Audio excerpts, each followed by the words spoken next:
Well, welcome to Pepper's Echo. As you can hear, my room is still full of echo. The expenses are mounting up for a new house, so the computer room is on the hind teat at the moment.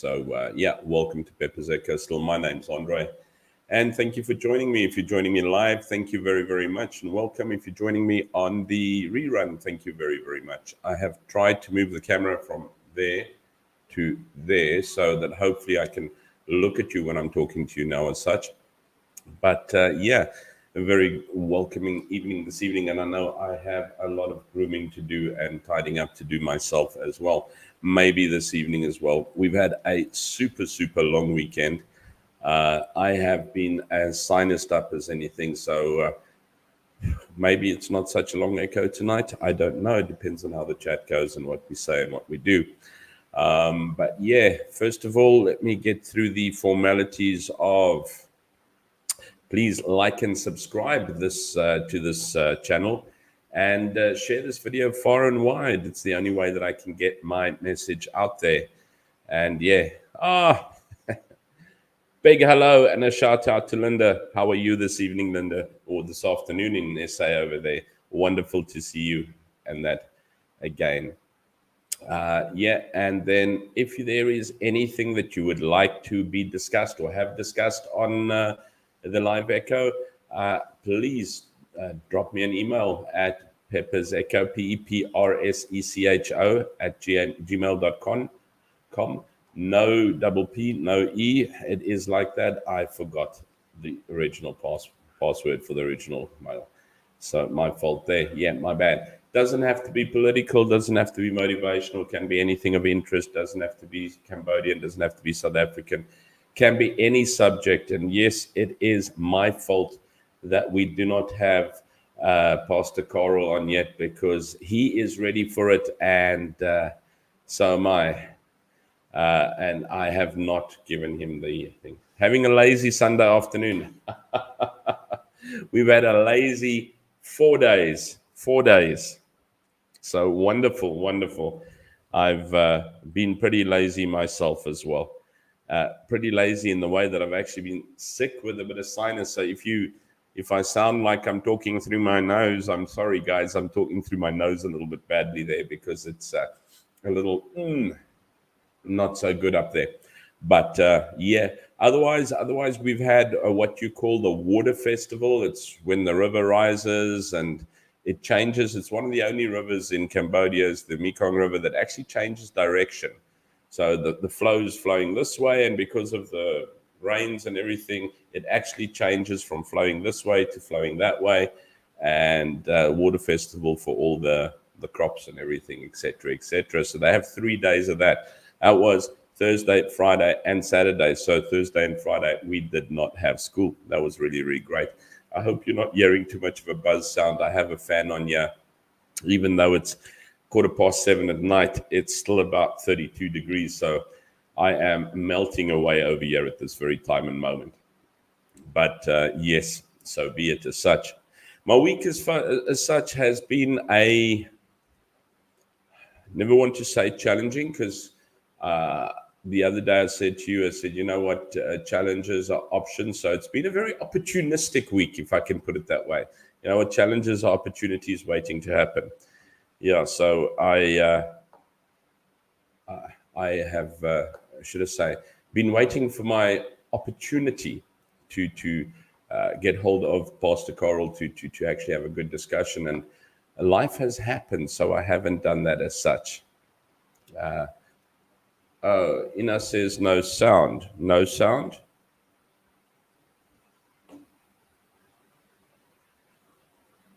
My mic's on. Everything's on. Audio seems to be working fine on my side. The only other person I know, Linda, can you hear what's happening over here? I hope you can. I hope everybody else can hear what's happening. Oh, fan sound. Sorry. When you said no sound, I was like, I was busy talking my heart out over here and no one's hearing me. Okay, sounds fine there. Great. So the sounds are all good. Thank you very, very much, ladies. Right. So the week's been good. It's been a short week. Still stressed out. I'm still working on many things. And yeah, my biggest thing that I've always been working on just of late, and I think it's come through in a lot of my weekends, of my weeks and things to that effect, is removing things and where I place myself and what I remove from my life as such. Because this week it's been one of those weeks again where I've actually felt ever so slightly overwhelmed at what people think, what people say. Am I acting the right way? Am I not acting the right way? Am I doing the right thing? Am I not doing the right thing? Will I get punished as soon as I do the wrong thing? Yeah, it's been a challenge, and it's been an opportunity. But and then I find a lot of things on. I take a look through Facebook, and Facebook can be daunting because you compare yourself to Facebook. Never, ever, ever compare yourself to Facebook, because you are just comparing yourself to everybody's greatest moment that they've placed there. And you go, wow, you know what? Why am I not there? You have your moments too. It's important that you cherish them as such. One of these days, I'll have a moment of putting something up behind me so it doesn't look like a psychiatric ward. But yeah, it's sometimes a fight that you have, and it so much reminds me of the saying, the old Indian saying, where the little Indian said, he says, grandfather, what is your life like? Or, what is good and what is bad? And the grandfather says to him, he says, son, inside you, there are two wolves fighting. One fights for good and one fights for bad. And little son says, well, which one wins? And the old Indian brave looks at him and he says, the one you feed. And it's not always good and bad we feed in the sense of, what, shall I do wrong or shall I do right? But sometimes the bad we feed is guilt. Sometimes the bad we feed is trying to entertain or do that you don't want to do. So, a lot of times I don't feel like it is good enough in life. But putting yourself under pressure for everything, and I think I've done that a little bit this week, is to try and get things straight, to try and balance things. And unfortunately, it doesn't matter what career you're in, what work you're in, what life you're in, it hands you little surprises, if I can put it that way. And being an overthinker, I tend to try and anticipate everything in life, so that, what, if I'm going to have a good day today, I try and anticipate everything today and see how it will be navigated. By the time I'm finished doing that, I'm overwhelmed, which you're going to be very, very careful for, because you can be very successful, but it still puts an immense amount of pressure on you and steals a lot of joy and happiness. Getting back to Facebook. Now, Facebook, as I said, it sets you up for failure. It really does, because it has everybody's most wonderful, most happiest moments ever under the sun. Now, I'm not saying it's a bad thing. I'm saying how you use it is depending, because some people live on Facebook, Facebook games, all these different little things. What's your sign? What's your dog? What's your future? What would your car be? What would your nature be, etc., etc.? And they play through that. And then you get to see everybody's food, and man, it's been crazy. And then everybody's opinions as well, which is also very, very dangerous. It's almost what I do. Yeah, I actually do my opinion, my views, and from the outside looking in, and I very, very much like to hear somebody else's as well. and start chatting. And you know what? When I did speak to Coral once, he said, you know what? There's a couple of other people.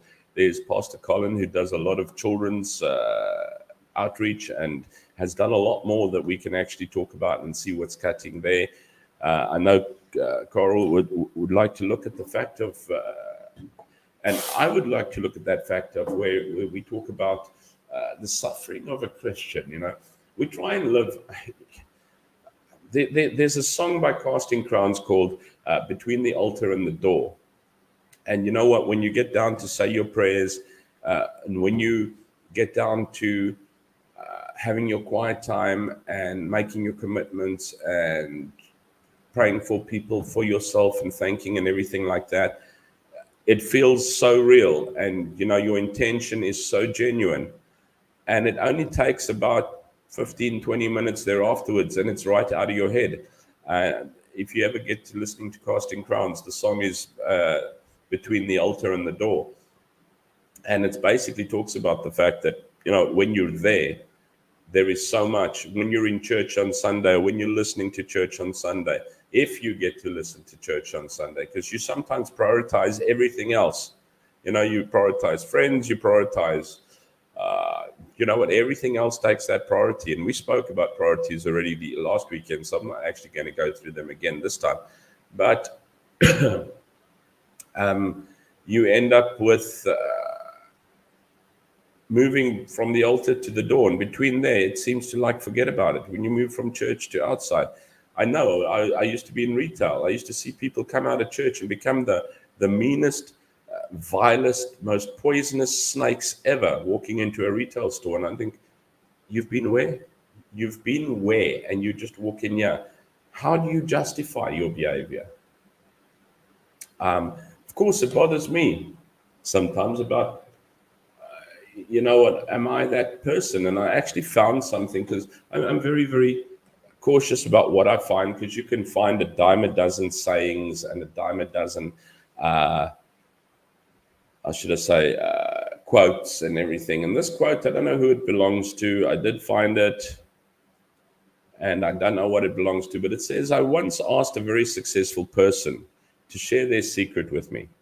The person smiled and said, I started succeeding when I started leaving small fights for small fighters. Now, to me, that actually had quite a bit of meaning, because I tend to have a lot of walls inside me and fighting inside me. And sometimes that steals my joy and contentment and my peace within me. And so I was actually quite interested when I saw the heading, and it said, you know what, a very successful person. The one saying was, when I looked it up on the internet to try and find out who it belonged to, one said a very successful woman, one said, but no one actually gave me the person it is. So this quote or this little saying, I can't take for myself, but it is all over the place. But I tried to relate to what it said to life as such. Just generally in life, you know what? Because we don't want to go into deep calculations, because that just tosses us up even more. The minute we get complicated about things, you know what? Ooh, the aura moved to the left of the system, and you know what? No, you know what?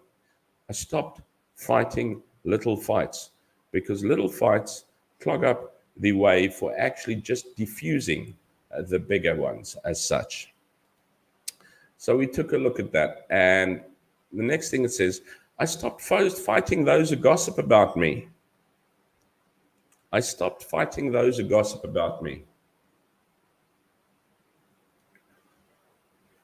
I think it is probably one of the most difficult things to do, because you don't fight with them. As we said last time, or not last time, but the times before, the fight isn't sometimes a physical fight with somebody, but sometimes it's a fight within yourself. You know what? If that person says anything more about me now, you know what? That person's just, and then you're trying to rile up a defense system, or you house this resentment within you. I found it with people, you know what? Sometimes there's people that just don't have anything good to say, or there's always a but. You know what? I don't know what's wrong with my butt. Sexy butt, but there's always a but in there. You know what? Oh, that's nice, but. Oh, but that, you know, Do we need to put negatives into it? People who gossip about you. You know what? I do believe with being genuine and just being yourself. It's either the truth if you are being like that, so then it's not a gossip, it's the truth, and they shouldn't be talking about you like that because it is the truth, or it isn't the truth, and people will come to find that. There's many times that people said, "But wow, I thought this of you," and you know what? It's for you to decide, not for someone to tell you. But what we've got to do is stop fighting the person or the people who gossip about you. And as I said, the fight isn't necessarily a physical one. It reminds me of the one where the traffic officer stopped old Van and his buddy, and told Van, knocked on his window. He said, "Roll down the window." Van rolled down the window. And license and registration. Van said, yeah, just give me a chance. And he backhanded Van, a massive shot, pwah, in the car. Said to him, "You don't ever drive like that again." And then he went around to Pitt's side, said the passenger side. And he said, "Roll down the window." Pitt rolled down the window and he backhanded Pitt a hectic shot. Pwah! Pitt looked at him, looked at the cop. He said, "What did you just do?" He said, "I did nothing." He says, "I've just saved you a fight, sir." He says, "What do you mean?" He says, "A massive argument." He says, "What argument?" He says, "You would have left here now, and just over that hill, you would have looked at your driver and said, 'That cop should have smacked me like that. I would have.'" And that's exactly, I would have. It's exactly what we're doing. We should have, we could have. We keep on replaying these things. We build this incessant anger, this resentment. And once again, it connotates to what I'm talking about and what I'm actually working with in my life currently. And that's why it seems to reiterate so much, is letting go of certain things and stop fighting. Just stop it. Stop it. So what if they gossip about you? You have friends who know you, and if you don't, the people who learn to know you will cherish you, and those who don't, well, you know what? If you're that good person, they're losing out on a heck of a good person. It's their loss, not yours. The world isn't there to judge you. There's only one, and I don't want to say person, being that judges you. The world is a terrible, terrible place that can put you on a pedestal. So yes, stop fighting those that gossip about you. The next one is I stopped fighting my in-laws. One of them actually said, "I stopped fighting for a cheating spouse." There's a couple of different versions of this one. And the one said, "I stopped fighting for a cheating spouse." And the other says, "I stopped fighting with my in-laws." And I think it's almost the alcoholics prayer, that one, because I've experienced that as well. Even with friends, even with people I mean, at work, in-laws, family. Sometimes it's just something that's there, and it's not going to change. And once again, harboring that. The Afrikaans says it beautifully. It says, "Moenie 'n moordkuil van jou hart maak nie." And if we can just learn, and it's even better when you get support in these things, but if you're not going to get support, then you're going to have to do this alone. Just drop the fight. Is it worth it? Are you going to win anything from it?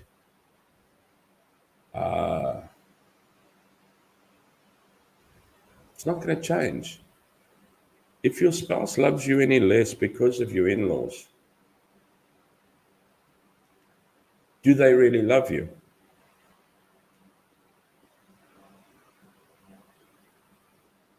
It's not your in-laws you need to love. It's your in-laws you need to tolerate. Fight for your spouse, by all means do, but not on a cheating spouse. I stopped fighting for attention. And guys, I'm not talking about this as narcissist. Sometimes we spoke about it earlier on a few weeks ago, saying, you know what, you don't have to be the hero. And sometimes fighting for attention is to be noticed, not narcissistically. I mean, if you're a narcissist, then really, so be it. But I just mean when you're fighting for attention is that you are wanting to be noticed. You're wanting people to see what you do. You know, you also want to be part and parcel of the happening, of the excitement, of the happiness, of the whatever's happening. You know what, the party, the attention. Sometimes it's not. Look, we all like attention. It's human nature. You would like a little bit of attention. You'd like to be noticed. Children do it. They like to have the attention of their parents. You like to have the attention of your peers, of your bosses, of your friends, of your people. Stop fighting for it. You know, you get that like urge of, oh, you know, they don't know what I'm doing. They don't know how much I'm putting in. I'm actually such a nice person. If only they'd notice me. Stop it. It's hard. Everything here is hard because it just nailed it for me. It's just like, you know, these are the little fights. These are the things that I'm dragging around. These are the addictions that I don't seem to be able to root out of my life. And I don't believe I'm narcissist. But I sometimes believe I'd like to be noticed. Sometimes it's noticed by a loved one, by your spouse, your parents, maybe a good friend, maybe by your family.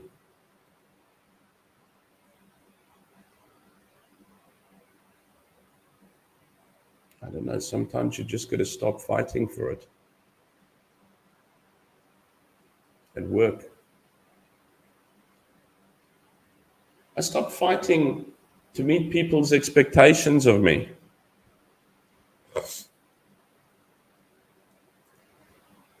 You know, that's the hardest thing, is to probably, first of all, set expectations which are unreasonable, and then meeting unreasonable expectations. It's really, really hard because people are like, oh, but you do that. And sometimes you have people going, well, you can't do anything wrong. You know what? I'm not perfect. Or people like, you're not supposed to be like that, or you like that, or you do this or this. And so you try and keep these expectations.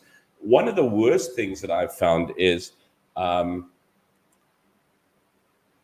when you meet someone as a youngster, young people, and they're wanting to go out, you know, the guy likes the girl and the girl likes the guy.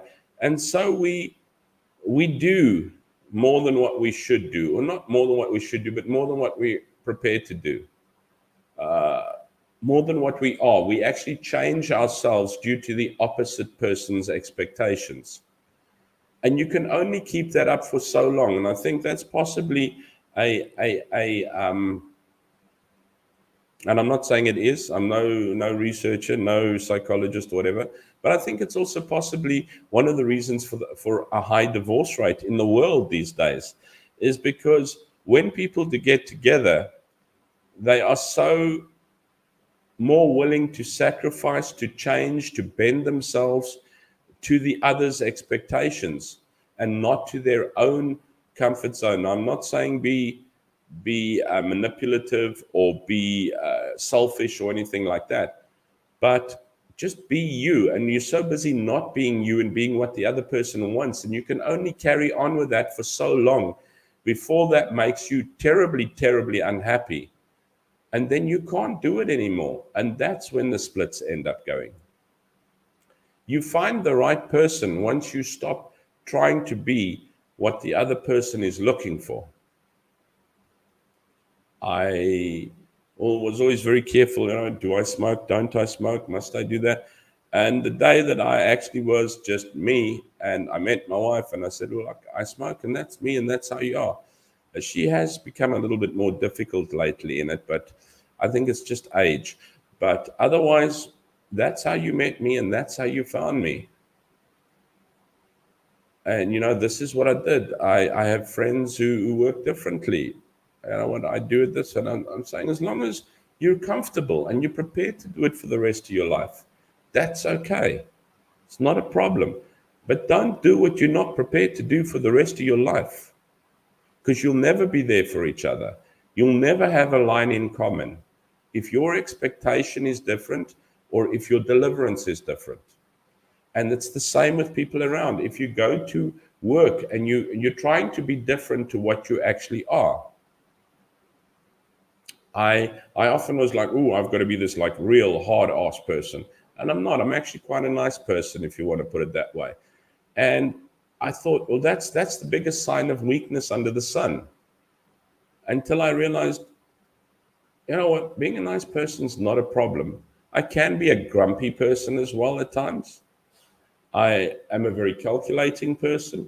I need to reel that in at times a bit, but I can balance my life a lot better once I accept who I am. We are so eager not to accept ourselves and to bend to everybody's expectations, to meet people's expectations. One of the other saying goes to meet public's expectations. And I always used to say, you think it's hard being a Christian?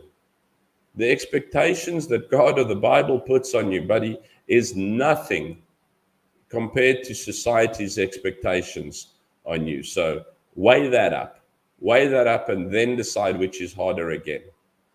But that's a chat for another time, and hopefully we have Pastor Carl on for that one. But just normal everyday expectations. You're expected to do this, do that, do this, do that, do this, be this, be that, be this, be that, be this. And these days you can't offend a soul. You know what? You can't say black, you can't say white, you can't say skew, you can't say straight, you can't say pronoun, you can't say buy, you can't say sell, you can't say. It's an absolute shit show. Just call it what it is. Not my problem. Just accept it. Why do we have to have such an offend all the time?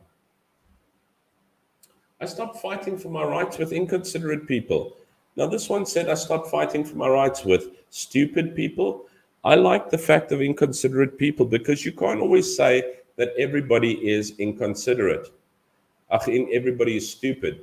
I mean, some people are stupid, but I do find that a lot of people are actually quite clever. They're intelligent. They're just damn inconsiderate. And then you go, well, how come you won't talk to me like that? You won't avoid them. Bugger off. Leave them. I actually have a few people in my life that I just need to move aside because, some people are like, you know what? If you cross me, I will make it my life's mission to get back at you, and I will hunt you down, and I have a certain set of skills that will I will never forget it. And I think, you poor soul, that I would play such an important part in your life that it would mean so much to get back at me. You need to cut that type of stuff out. Sometimes you feel sorry for people, and sometimes you get to a point where you've got to say, sorry, no more. You need to be considerate towards me. You need to at least be compromising. Remember, friends never agree 100% all the time, even if you're good friends. But we accept each other's flaws as we go along because that's what makes us friends. But when you have to feel that you need to actually fight against your right, against someone who's never wrong, those people need to be moved out of your life a little. Even if you feel sorry for them, you can only feel sorry for people that long. You know what? Even in the Bible, it says God helps those who help themselves. So if I can't help you, that's where the saying comes in, God help you, because I can't anymore. But yeah, stop fighting for your rights with inconsiderate. You're inconsiderate, cut that person out. Don't deal with them. If it's at work, deal with it professionally, and that's it. You know what? Whatever you do, once again, it's not my problem what you say or what you do, and I'm not going to try and bow and live up to whatever standard you require, because some people just feel stronger making others look smaller. And that's because they feel intimidated by you. Just by the way, if somebody feels the necessity to actually bring you down, it means they feel overshadowed by you. So, strangely enough, yeah, they want to be the center of attention. They want to seem bigger. They want to seem more dominant. And they have that necessity to bring you down. I'm not saying that really great people aren't kind, even if they do overshadow you, but only those who actually feel the need to beat you. And those people you don't need in your life. Go to the toilet and flush. Flush them away. Clean your colon. You know what? If you can't clean your heart first, start with the closest to the toilet. Clean the colon so that the heart rubbish runs down and runs out. I stopped fighting to please everyone. This is a difficult one. It really is. Because I am that way as well. I try to help people, and I try to please people, and it's really important for me to not have a conflict. Sometimes, look, it's impossible not to. I mean, sometimes you do, and I mean, it's not as if I don't face conflict, but I don't intentionally walk around going, "Oh, you don't want to get into a mess around me." I love the people who go, "You don't want to see me lose my temper," and I'm going, "Well, fucking, you know what? How many times do you have to lose it? You're getting old, buddy. We'll help you find it." But that's a really, really weak trait, is if you lose your temper, because that means you've got bugger all control over yourself. So if you think you're that great, losing your temper just means you're a weak person. But stop trying to please everybody. That is the hardest task, because you're trying to how should I say? You're trying to keep the peace, keep a nice atmosphere. You got a whole lot of different people in one room together, which I work with daily. And it's hard because you don't know, well, did I say something wrong there? Haven't I said something fast enough here? Haven't I taken care of this enough? Has this worked out well? Is this person unhappy? You know, sometimes I need to be quiet and work. I actually have work to do, even though some people think I don't. I sometimes have to be quiet and work, and then I put earphones in and actually work, or I'll just put one earphone in, but I don't engage in conversation. I think, well, maybe people think I'm being rude then, or whatever. You're not going to please everybody. You are not going to please everybody. Today you will like this, and this person will be upset that you don't like that you'd like that, and this person will be upset because you don't like it. It is what it is. And the sooner I can let go of that, the happier I am going to be. You don't need to please everybody. You need to have integrity, and you need to have decency, and you need to be considerate. But you do not need to please everybody. If you are being decent, acting with integrity, and there is no wrong in whatever your actions are, what more can you do? You cannot walk around with a guilt. It's time to get rid of this. I stopped fighting to prove they were wrong about me. Once again, you know what? When people label you, this falls down the same line as gossip. And you know what? It's not, once again, physical fighting. This fighting sometimes, as I said, is in the heart and in the soul and in your mind, and it eats you up. And this is where forgive and forget comes along as well. this is where your own forgiveness and your own happiness and your own contentment, when you are trying to please people, when you are trying to fight to prove something is wrong about you, when you are trying to keep up the expectations of public around you, it means one thing: you have not accepted yourself. You have not found contentment with yourself. You have not made peace within yourself. You have not stilled the two wolves fighting within you. And you are starting at the wrong point. Inside is where you need to start, not outside. When my cupboards are packed, everything will be fine. My stream will be better once my background is up. Once I get this, it will be better. Once that happens, it will be better. Sometimes, and I think we did it the last time, it starts with you. The change starts with you.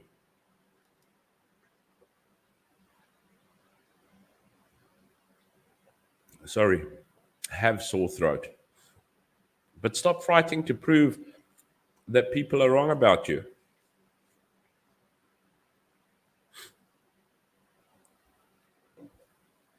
Your testimony is your actions. And people lie. But just be careful that you don't prove them right. Make sure you're a person of integrity, that your intentions are good, but take away the guilt, take away the desperation, take away the attention seeking, take away the start with you, start being happy and content with you. I think that is where most of us forget about it. We're so busy trying to place the field around us that we forget to let go and to start organizing, start cleaning up. There was a dude who put out a video or a cassette or something like that, Mark Yo Heiskoen, and it was like what you should be putting in your house and what should come out of your house and everything like that. And that's all cool and well and everything to that effect. But if you don't do it inside of you, your outside is never going to change you inside. But if you change you inside, now, I'm not saying make this massive change inside of you. You know what? I'm going to now change so I can be like that and not like this. No, you just need to get rid of those contentions within yourself so that you are happy with yourself, you have integrity, you have compassion and fairness, decency, and you can accept yourself. I think we so often don't accept ourselves. And we're so busy waiting for someone to accept us. Trying to prove. When you've got nothing to prove to yourself, you don't need to prove it to anyone else. But I'm so busy, I'm trying to make everybody happy with me that I sit and I worry, you know what, like I'm not feeling well this weekend. I was actually really, really worried that my friends thought, you know what, I'm being a real absolute washout because I'm sitting there. Yes. No. And I'll come to the toilet and I'll go and lie down for 10 minutes quickly and then get up and come running down again. But yeah, is what it is. But we've got to start accepting ourselves. And I think that's maybe one thing we can look at as we go along this little travel ship called Echoes or Pepper's Echo. I left such fights for those who had nothing else to fight, who have nothing else to fight. Leave it for the people. It's not your fight. Accept yourself. I think we've got to start learning to value ourselves.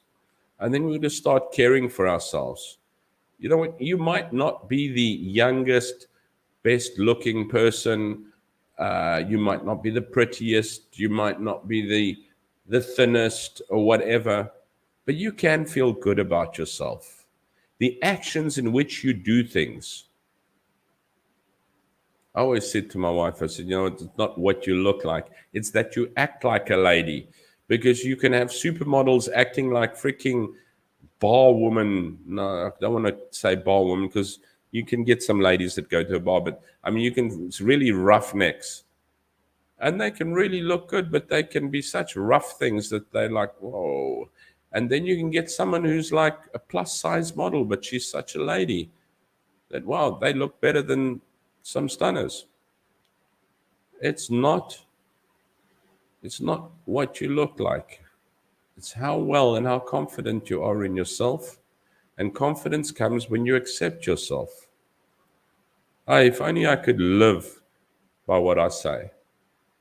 So what did she say? The person say, I started to fight for my vision, because nowhere have we ever said, because we said, no one said give up fighting. They said stop the small petty stuff. So no one said, oh, give up the fight for life or give up anything in life. You need to fight in life. Stop fighting for my vision, my dreams, my ideas, and my destiny. And I know it sounds selfish if I point this out to you, but it's my vision, my dreams, my ideas, and my destiny. And you know what? If I'm doing it with integrity, and I'm doing it with fairness, and I'm doing it with compassion, and I am a decent person, and it doesn't affect anyone, usually it would benefit people around me. My vision is a good vision. My dream is a good dream. My idea is a good idea, and my destiny is a good destiny. And we need to start accepting that we're allowed to have stuff for ourselves. You are so busy putting yourself into second place that you're forgetting that you are allowed to have a vision and a dream, and you're allowed ideas, and you're allowed a destiny. And it's good for you to go for it, and it is something to build up. And you need to stop feeling guilty about saying mine. There's an I in mine. Yes, there is, because I can. I am, I will, and I care. We can sometimes be bastards, and I can sometimes be good. These little I's and we's and teams and no teams, it all depends on. It depends on what integrity, what intention, what empathy, what dignity runs through there. Your vision, stop feeling guilty about it. Your dreams, start accepting that you're allowed your dream. Get rid of your resentment, your anger, your hatred, your everything from the past. No one said forget it, but move it away so that it doesn't become an active part of your life, so that it doesn't actively generate emotions, because it's the emotions that create frustrations, which create wars and fighting, and we never get to accepting ourselves. And when we don't accept ourselves, we don't want to allow for ourselves. You don't look after what you don't accept. And if you don't accept yourself, you're not looking after yourself. You're allowed a vision. There are no better successful people than people with a vision. Dreams, why not? Ideas. You probably have beautiful ideas, which you just slander yourself for so many times. Your destiny. Why are you not allowed a beautiful destiny? You yourself, you're allowed it. Why not? You probably deserve it more than many people do because of the fantastic person you are. He ends by saying, the day I gave up on small fights is the day I started becoming successful, and so much more. My word I'm looking for over there is content. Content. Content is something I long for. Peace in my heart. That I don't have to worry. Some fights are not worth your time. Choose your fight wisely.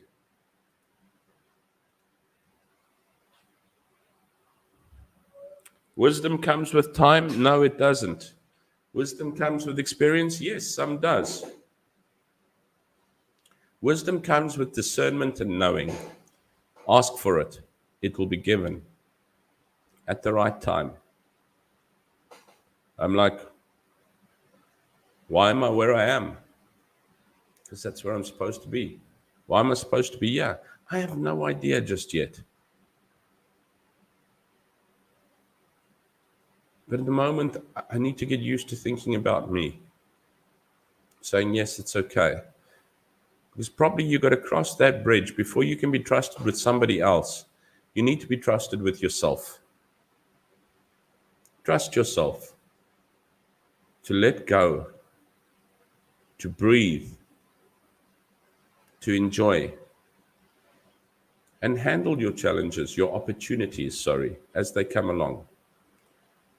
But when you don't have the little things in life to handle anymore, and you have a handle on you, the opportunities are genuine opportunities which you solve beautifully.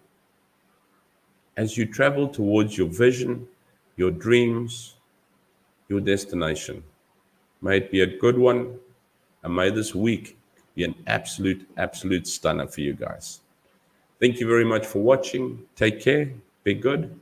If you can't be good, be kind.